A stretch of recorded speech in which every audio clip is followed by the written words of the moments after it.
यदा यदा हि धर्मस्य ग्लानिर्भवति भारत अभ्युत्थानमधर्मस्य तदात्मनसृजाम्यहम्। प्रतिपच्चन्द्रलेखेव वर्धिष्णुर्विश्ववन्दिता शाहसुनो शिवस्य शा मुद्रा भद्राय राजते। महाराष्ट्राचे आराध्य दैवत छत्रपती शिवाजी महाराज श्री शंभो शिवजातस्य मुद्रा ध्यौरीव राजते। यदं कस्य विनोवलेखा वर्तते कस्य नोपरी छत्रपती संभाजी महाराज। या महाराष्ट्राच्या मातीत नव्हे तर जगभरात विकसित विचारांची मुहूर्तमेढ रोवून त्याचा अंमल करणारे फुले शाहू आंबेडकर तसेच इथली सर्व संत मांदियाळी या त्यांच्या विचारांना अभिवादन करून त्याचबरोबर सन्माननीय व्यासपीठावरील सर्व सन्माननीय इथे उपस्थित आपण सर्वांना मी नमस्कार करून मी गायत्री सोमनाथ जाधव कर्मवीर भाऊराव पाटील महाविद्यालयातील इयत्ता 12वी विज्ञान शाखेची विद्यार्थिनी आपल्या समोर विषय मांडते प्रस्थापित व्यवस्थेला सुरुंग लावणारा तुकाराम हवाच। काळ होता 16व्या शतकातला। आजपासून तब्बल 400 वर्षांपूर्वी या महाराष्ट्राच्या मातीवर अनेक परकीय राजवटींनी आक्रमण केलं व त्यामध्ये मोघल असतील, निजामशाही असेल, आदिलशाही असेल आणि त्याचा परिणाम इथल्या राहणाऱ्या सामान्य रयतेच्या समाज जीवनावरती झाला।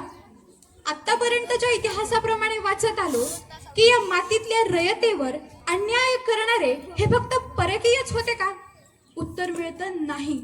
याचं उत्तर असं की या मातीतलेच काही कर्मठ सनातनी लोकांनी या जाचक चालीरीती परंपरा रूढी यांनी एक नवीन अस्तित्वात आणलेली जी समाज व्यवस्था होती त्या समाज व्यवस्थेमध्ये भरडला जाणारा आपला हा जो समाज आहे, ही जी रयत आहे, गोरगरीब शेतकरी कष्टकरी यांच्याही जीवनावर यांच्याही समाज जीवनावर हा मोठा आघात झाला होता।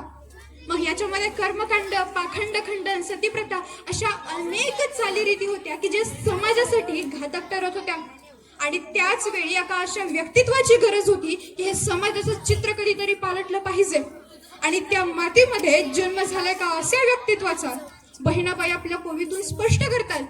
ज्ञानदेवे रचिला पाया उभारिले देवालया नामा तयाचा कंकर कर भजन सावकाश तुका झाला सिकळच।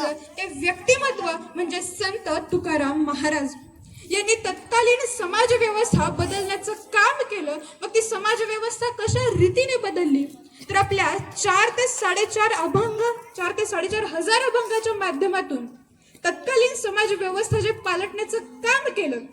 मग त्याच्यामध्ये कर्मखंड, पाखंड खंडन या सर्वांवर ताशेरे ओढणं, या सर्वांवर टीका टिप्पणी करून ते समाजाचं चित्र बदलायचं काम संत तुकाराम महाराजांनी केलं। आणि एवढंच नव्हे तर बहुजनांचं अस्तित्व हे एक स्वतंत्र मानवी अस्तित्व आहे आणि ते मानव आहेत, त्यांची पात्रता हे त्यांच्या बुद्धिमत्तेवर आणि त्यांची बुद्धिमत्ताच हे त्यांचं कौशल्य होण्याचं एकमेव मापक असावं हे त्यावेळी मंत्र देणारे संत तुकाराम महाराज। शिवरायांनी ज्यावेळेस स्वराज्य स्थापनेचा संकल्प ठेवला त्यावेळेस संत तुकाराम महाराजांना त्यांनी आपल्या गुरुस्थानी ठेवलं आणि त्यांनी त्यांना भरपूर प्रेरणा दिली। नुकते आशीर्वादच नव्हे तर अनेक युक्त्या आणि अनेक क्लुप्त्या देखील संत तुकाराम महाराजांनी शिवरायांना दिला आणि त्यातून महाराजांनी स्वराज्य सिद्धीचं कार्य पुढे नेलं। हे झालं 400 वर्षानंतरचं। काळ बदलला, काळाच्या ओघात माणूस बदलला आणि माणसासोबतच इथली व्यवस्था सुद्धा बदलली। स्वातंत्र्य मिळालं, आपल्याला वाटलं सगळ्या समाजावर स्वतंत्र न्याय आणि सगळ्या समाजाला स्वतंत्र हक्क मिळाले असतील, परंतु आज मात्र चित्र काही वेगळंच असताना आपल्याला दिसतंय।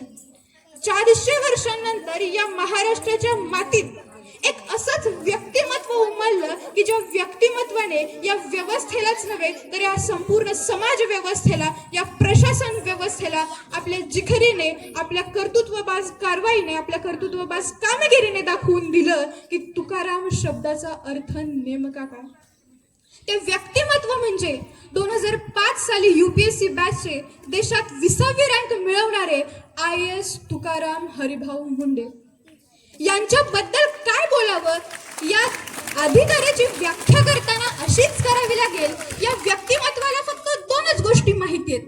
पहिली गोष्ट नियमात बसतं, दुसरी गोष्ट नियमात बसत नाही। याचा पुरावा देण्यासाठी ज्यावेळेस त्यांचं पोस्टिंग हे बार्शीमध्ये झालं त्यावेळेस त्यांच्याकडे अनधिकृत बांधकाम हटवण्याची जबाबदारी आली होती आणि त्यावेळेस त्या कामाची सुरुवात करतानाच त्यांनी तहसीलदारच्या ऑफिसची भिंत पाडूनच ही सुरुवात केली. याचा अर्थ असा निघतो, याच्यातून त्यांचा मानसिक दृष्टिकोन समोर येतो की समोर कोणीही असो, जे नियमात बसत नाही, जे संविधानाच्या चाकोरीत बसत नाही, ते या कायद्यात त्याचं अंमलबजावणी करणे होणार नाही. आणि इथंच स्पष्ट होतं की 400 वर्षांपूर्वी संत तुकाराम महाराजांनी जो समाज व्यवस्था बदलली ती काय म्हणून बदलली?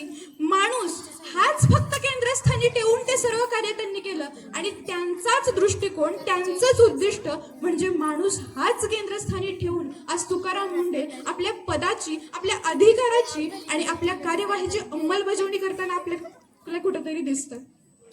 याच्यामध्ये अनेक उदाहरण आहेत. आता तुकाराम मुंडे ही समाज व्यवस्था, ही प्रशासन व्यवस्था कशा पद्धतीने बदलतायत हे एखाद्या उदाहरणाच्या माध्यमातून मी तुम्हाला सांगते. या महाराष्ट्रामध्ये जो दुग्ध व्यवसाय होतो त्यामध्ये 70% दूध हे वापरलं जातं, त्याचं 70% दुधाचं उत्पादन होतं आणि गरज भागवली जाते 100% दुधाची. मग मला सांगा, हे उरलेले 30% दूध येतं कुठून? या प्रश्नावर कार्य करणे हीच खरी अधिकाऱ्याची जबाबदारी आणि ते हे काम केलं तुकाराम मुंडे यांनी.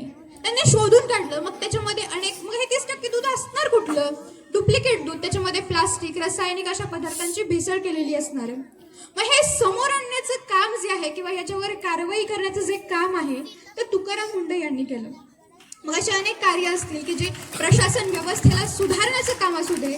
थोडक्यात काय तर 400 वर्षापूर्वी ते तुकाराम महाराजांनी समाज व्यवस्था पलटण्याचं काम केलं, तेच काम आज तुकाराम मुंडे हे करताना आपल्याला कुठेतरी दिसतंय. म्हणूनच फक्त हेच व्यक्तिमत्व पुरेसं आहे का आपल्याला ही प्रशासन? आतापर्यंत तर फक्त अंशतः प्रशासन व्यवस्था बदलली आहे. आपल्याला हे नकोय. आपल्याला पूर्ण प्रशासन व्यवस्था आणि समाज व्यवस्था अशी बनवायची आहे की ज्याच्यामुळे आपला देश हा महासत्ता बनल्याशिवाय राहणार नाही. आणि त्यासाठी असल्या अनेक अधिकाऱ्यांची आपल्याला या मातीमध्ये आजही तितकीच गरज आहे. म्हणून या प्रशासन व्यवस्थेला किंवा या प्रस्थापित व्यवस्थेला सुरुंग लावणारा तुकाराम हवाच. एवढे बोलून मी माझ्या बाळांना पूर्णविराम देते. धन्यवाद.